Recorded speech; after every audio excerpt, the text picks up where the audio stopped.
Welcome to the Twitch Meta Elden Ring Challenge. If you're confused, this is a challenge where I emulate the implied nudity trend among Twitch streamers in Elden Ring to create a challenge run of epic proportions.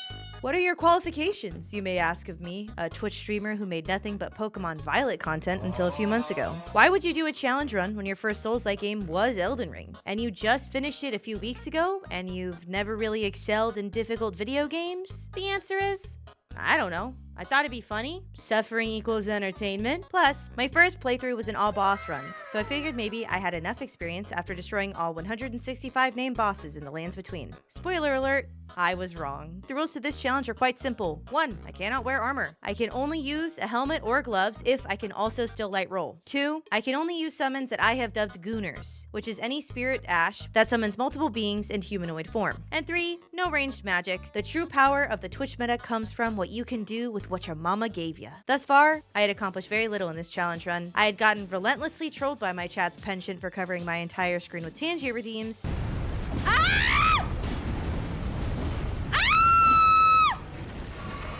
Oh my god! Dude, are you joking? Reached level 40 and defeated the first 2 major bosses of the game without too much difficulty. Ooh, shit!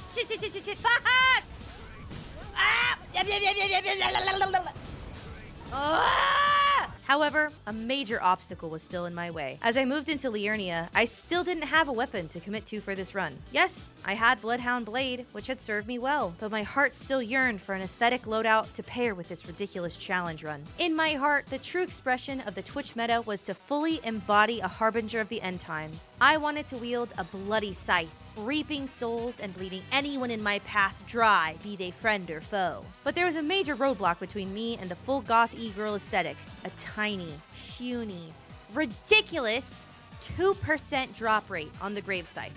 Yeah, I could go get the easy, stupid, regular scythe in the Cliff Bottom Catacombs, but this was for the aesthetic. This thing is not giving sexy reaper of souls. This is giving, please give me something to cover me back while I harvest the fields, me lord. And that simply wouldn't do. I had ended my last session of this run with a promise to farm the grave scythe off stream in the interim, as my attempts on stream were obviously in the 98% unlucky category thus far. But I'll admit that I was a bad Elden blinger. I could not bring myself to farm this ridiculous 2% drop rate weapon off stream, when I could do more fun things like, I don't know, work 20 plus hours non-stop on meticulously editing a YouTube video? In an attempt to assuage my intense shame to my audience, I set forth to convince them of the agonizing tedium of farming this scythe off of a mere 3 skeletons when...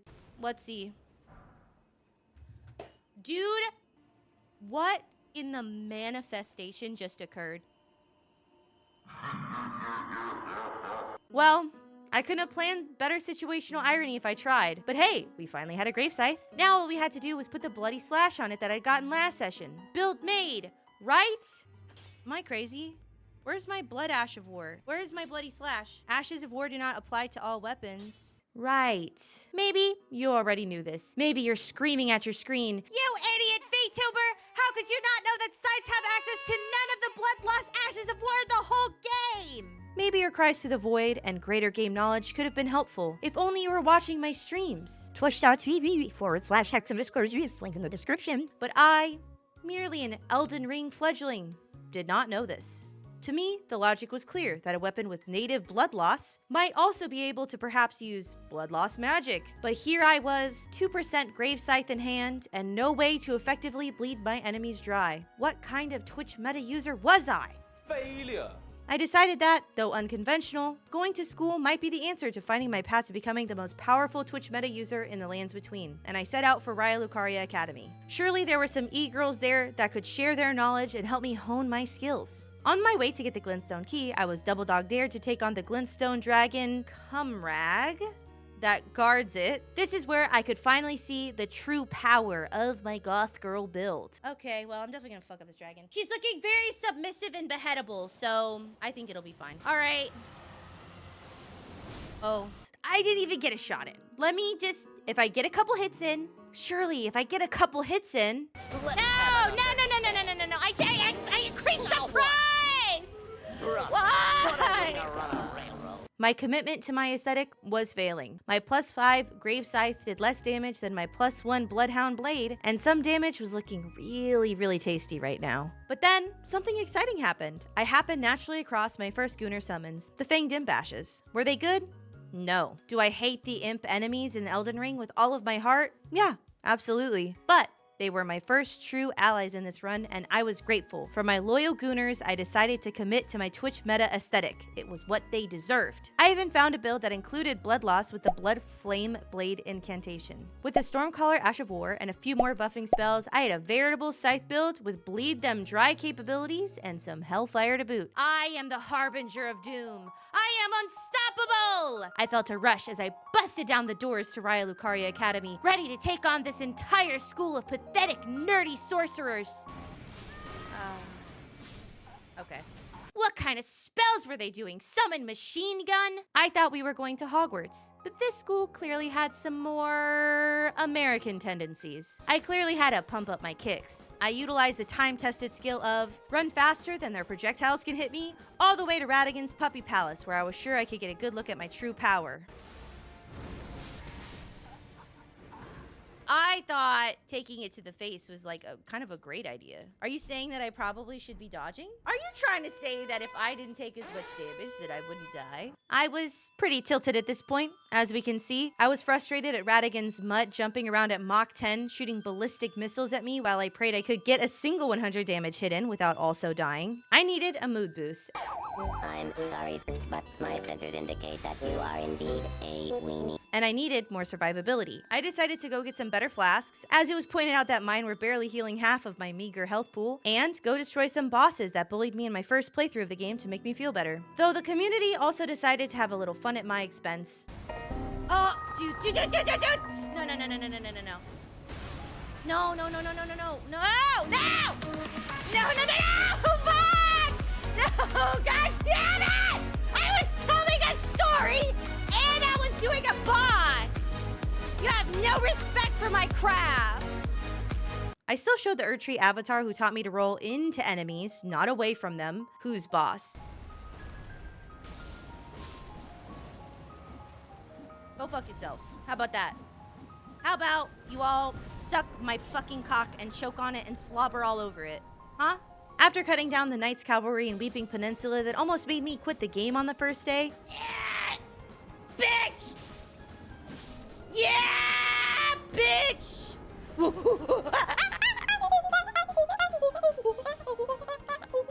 I returned to destroy Radigan's Chihuahua. And though being knocked around like a piñata while trying to use my Ash of War was annoying, it wasn't too difficult. Now came the bigger challenge, Renala. I was still having a very hard time understanding how to make this scythe work. Was it really cool? Yeah, I guess. But it was very slow and didn't do much damage, even after buffs. And definitely would use a build with high poise in another situation, but I didn't have high poise. I didn't really have any poise. And after being mercilessly knocked around by Renala's tiny homing missiles, I realized that my Harbinger of Doom cosplay just wasn't going to work. What I didn't fully grasp before starting this challenge is how truly naked is. I knew I would take more damage, but it's not just that. I have no resistances. With almost no poise, basically any hit knocks me over, just a little, making me vulnerable to more damage. Using a slow, unwieldy scythe with no poise meant that even when usually I could justify trading damage to get more hits in, that just wasn't possible in this challenge. Plus, the Ash of War I was using, Stormcaller, makes me stand completely still for several seconds, which I obviously always got knocked out of instantly with no poise. So, friendship ended with Grave Scythe, obviously, but what could I use instead? How could I fully communicate the power and charm of being a Twitch meta user with just a weapon build? The answer was as obvious as it was simple. Eleonora's Pole Blade. Yeah, it's pretty meta, but that's not why I'm using it. This is an aesthetic choice. What better metaphor exists for Twitch meta users than a nearly nude fighter, stealing the vitality of enemies and allies alike while dancing on a pole blade? Plus, in the process of doing the quest for this weapon, I also get to pick up Yura's Naga Kiba, another fantastic weapon, especially when paired with Blood Loss. So I set off, excited to show off a very easy cheese strat for Eleonora's invader fight that I had picked up on my first playthrough. I think I remember the cheese, and if I do this wrong, I'm gonna be really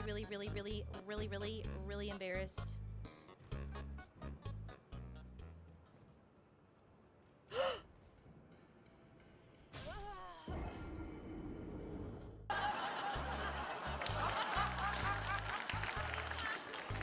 Don't worry, I definitely got this easy cheese right the second time. All right. We're just gonna cut, and I'm gonna say, watch this. Look at this easy cheese, and we're not gonna show the part where I fell off the cliff and died. Oh, no. Now look, Buster. No! Let's have No, I fucked it! Now what? Brother, what a way to run a railroad. Now, as I was saying... Okay, it's been a while since I've done this. Plus, they were messing with me. Third time's a charm. All right, we got it this time. Thank you, For 80K. sure. No ladies and fucking- gentlemen, if you will, look No right fucking here. way. No. Fucking. Fuck! You finally awake. Fuck! God damn it! Oh my god. Okay, I swear, I got it the fourth time. No screen covering, no slipping and falling. Flawless. I promise.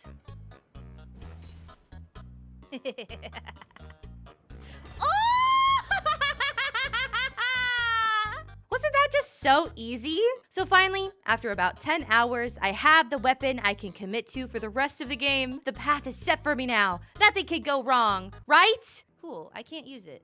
Shit! How much arcane do I have? 12! 7 levels into arcane before I can use my weapon. My suffering was palpable at this point. All I wanted in the world was to dance around the pole blade and destroy the wallets of powerful beings and lands between. And the only thing standing in my way was money? At this point, I was an abject failure of a Twitch meta user. My shame was immense, so I set to use my wares to pay my bills. I decided to go pick up some new Gooner allies and Twitch subs at the same time, and set my heart on the putrid corpse ashes. I truly could not think of a more befitting ally for a Twitch meta user. Then I decided to go pick up some flowers to increase my Goon Squad spending power. On the way to find Grave Glovewort, I came across an enemy I never could have expected. A fellow Twitch meta user. Yes, the Tibia Mariner, who summons her undead gooners to strike for her as she poses suggestively in her hot tub rowboat. Sure, she's a little elderly for a Twitch meta user, but I know a scholar of the hot arts when I see one. As we fiercely battled, I saw something unimaginable. She killed her own homies. She killed her own gooners. What a fool! Your gooners are your strength, you absolute moron! What's wrong with you? The Tibia Mariner, an experienced Twitch meta user, had sacrificed her own fanbase in her carelessness, taking a 3v1 in her favor down to a 1v1 against me, a younger and far more mobile metamancer. She had basically handed me the win on a silver platter. This was a valuable lesson for me. My gooners, who I had all but ignored up to this point in my journey, were truly the keys to my success. A Twitch meta user is nothing without their loyal gooning fanbase. I was just a novice Twitch meta user, and it was clear that I had much to learn. My gooners, who I had all but ignored up to this point, were the keys to my success. So I ventured into the Black Knife Catacombs, battling legions of ever-reanimating boners and their summoners, picking flowers along the way to make my summons more powerful. As I reached the boss room, I was sure that it contained a double Erdtree Watchdog boss. Perhaps I should have known better after seeing all the rising bones in this hellish cave, but I was excited to show a silly trick involving watchdogs and crystal darts that makes them fight each other. I walked through the golden shower. That's not a watchdog! And was shocked to find another Twitch meta user, a hot e-girl and her gooners, and she was out for blood. I was afraid and quickly succumbed to her rabid fanbase. But my despair was short-lived. I remembered the lessons I'd learned from the Tibia Mariner and slayed the Cemetery Shade's fanbase to cut off her revenue stream before lopping off her head. With the spoils from my conquest, I was able to get my putrid corpse summons up to +5 and my arcane to 15. Though progress had been made, I still hadn't reached anywhere near the profit potential of a Twitch meta user. I decided it was time to return to Renala, who was the most cash-laden individual nearby to try my charms out on. While the run back to her boss room was long, and her first stage was unnecessarily tedious, I was excited to show off all of my progress and hard work. Alright, we got the gooners out. Gooners, please! What are y'all doing, you dumbasses? Please, do something! Jesus, God! Ah! What the fuck are they doing? my putrid gooners were useless. Their bodies had clearly decayed far too much from their activities on Twitch live streams to possibly be of help. I switched back to my original goon squad, the Fanged Imps, and hoped that they would terrorize Renala the way they love to terrorize me. At this point, we had hit the holy number of deaths for all Elden Ring players, but especially for Twitch meta users, 69. It was truly beautiful, and the knowledge that I had been blessed by the funniest number, well, it was just what I needed to finally show Renala who the prettiest girl at school is. Yeah, baby! Let's go! I was finally able to wield my chosen weapon, to dance on my bloody pole blade. The drip was immaculate. This weapon allowed me to have on gloves and a hood and still light roll, and I was so excited to finally have a bit more protection against the dangers of the land between. The red hood and Darth Maul lightsaber splattering blood across every surface I battled near gave exactly the aesthetic I was looking for. All that was left was to ruin our gorgeous 69 deaths, and it was finally time to truly take on the greatest powers of the lands between. Hi! If you're still here, thank you very much for watching my video. In a comment down below, tell me what your New Year's resolutions are. Mine is to make my existence everyone's problem as much as possible this year. I've never really done a video in this style before, so I hope you really enjoyed it. If you did, please consider subscribing and hitting the notification bell here on YouTube. You can also watch me record these live on Twitch. All of my links are down in the bio below. I'll see you next time. Happy New Year!